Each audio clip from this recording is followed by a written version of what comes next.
In less than a couple of days, you are going to be handed a gift, which may completely ruin your life. You think it's a reward? Well, it's not. It's actually a trap. And what is that, you may ask? Well, it's summer. How is this a trap, you might ask? Well, think about this. How many times have you said to yourself, this summer is going to be so dope. I'm going to get ripped. I'm going to make $1,000. I'm going to go out more. But summer arrives, and because you don't write down a daily schedule or even plan it properly, you wake up tomorrow with a blank 24-hour void. Therefore, your brain defaults to the easiest option available, the trap, which is grabbing your phone. But scrolling for 4 hours leaves you feeling guilty. Therefore, you play video games until 4 a.m. to escape the guilt. And before you know it, it's September 1st, and you're already rushing for class.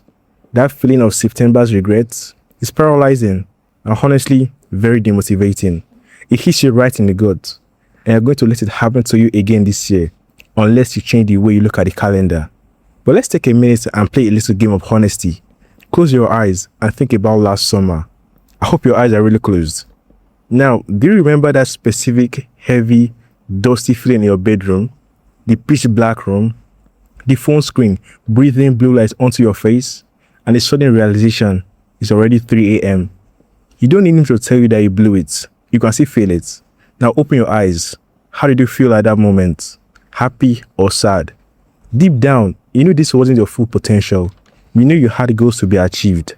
And if this is you watching this video, I want you to know that you are in luck and you have the power to make this summer the best one. To fix this summer, we have to understand or break down the biggest lie that kept you trapped all winter. It's a single sentence, which is, I don't have time.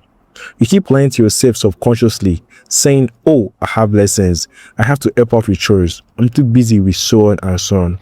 And unless you are on an internship or actually working in McDonald's, you have up to 15 hours of free time every single day. Here's a random thought. Have you ever been in the back of a history class, staring at a blank Google Doc, secretly wishing you were scripting your very first video essay, or figuring out how to edit a clean 60-second short, or training your handstand push-up just to impress the host, or even learning how to make cool thumbnails for a YouTube video? And honestly, I've actually been there, lying on my bed, staring at my phone, and telling myself, oh, I'd work out tomorrow, or I'd edit my YouTube videos tomorrow. I tell myself that the summer heat made me too sluggish to lift weights, using it as an excuse to eat ice cream on the couch, wasting the days away. But when we look at the actual math of the day, it's embarrassing how much we lie to ourselves. Just imagine, the average summer break is about 90 days, and every day you are free for about 15 hours. That's about 1,350 hours. Isn't that mind-blowing? All you need is just 3 hours a day, working on that skill, or actively going to that gym. And before you know it, you'll be ahead of 90% of people. And now you see how embarrassing it is. But there are two dark sides to this. Some of you will take this advice, feel motivated, and lock in for a couple of days, while the other will swing completely to the other extreme and turn your summer into a toxic prison. And as humans, we are very social. I mean, it's legit built into our DNA to interact with people and socialize. So ditch the desk, sprint down to the nearest lake, drag your friends out to the coast, or find a patch of dirt where the air doesn't taste like dust and plastics. Don't fall into the trap of locking in all summer and miss out on spending quality time with friends. Because what's the point of trying to become a better person when there's no one to spend time with? And try to ditch the internet as much as possible. I mean, this isn't just hippie advice, it's biological data. Neuroscientists call it attention restoration theory. You might think to yourself, what does this mean? Well, basically, staring at a screen forces your brain into constant, exhausting focus. Whereas looking at natural landscapes resets your cognitive baseline, dropping cortisol levels in under 20 minutes, making you feel more refreshed and energized. And like my dad always used to tell me, when the morning in the dark, experience your youth in the lights. That's the leverage. And like I've said before, if you don't fill the summer void with a plan, you will default to scrolling on your phone.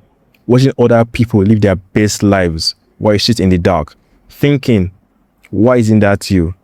Constantly comparing yourself to them and make you think if you're even going to achieve your goal. It's honestly quite pathetic. But we could stop being a spectator by just adding one simple thing. And this is what I love to call anchor points. And right now, I challenge you to pause this video and go do something right now. Please grab a book and a pen, or even enter your notes app, or even your calendar app, and write down that one goal you want to achieve tomorrow. Nothing too hard or draining. Not two, just one. It could be a 10-minute workout, or learning a skill for just 30 minutes. It could even be going for a walk for just an evening without any device or internet connection, just you and nature. Just a simple task you'd finish before tomorrow evening. And I know it could still be quite overwhelming, but you honestly don't have to be the richest or even the smartest person in the world. Use me as an idea of what taking action looks like. Let me tell you my plans for this summer. I'm not doing anything glamorous this summer. I'm staying right here in my city. But I'm taking a massive psychological risk, trying to beat my YouTube channel to 1K subscribers, learning how to do the handstand push-up, going out more, and talking to new people, reading more books to improve my vocabulary. I'm cutting out the noise to see what happens if I actually give 100% effort to all my skill for 90 days straight. And the best part is that I'm just an average person who is just like you, but he just willing to try just enough to make his dream come true. We are mere days away from the starting line.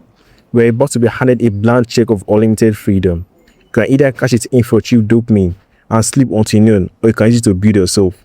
My question to you now, are you going to sit back and watch others achieve their dreams, or are you finally going to be the life that makes you proud? Stop spectating, start building. I'll see you at the finish line, bro.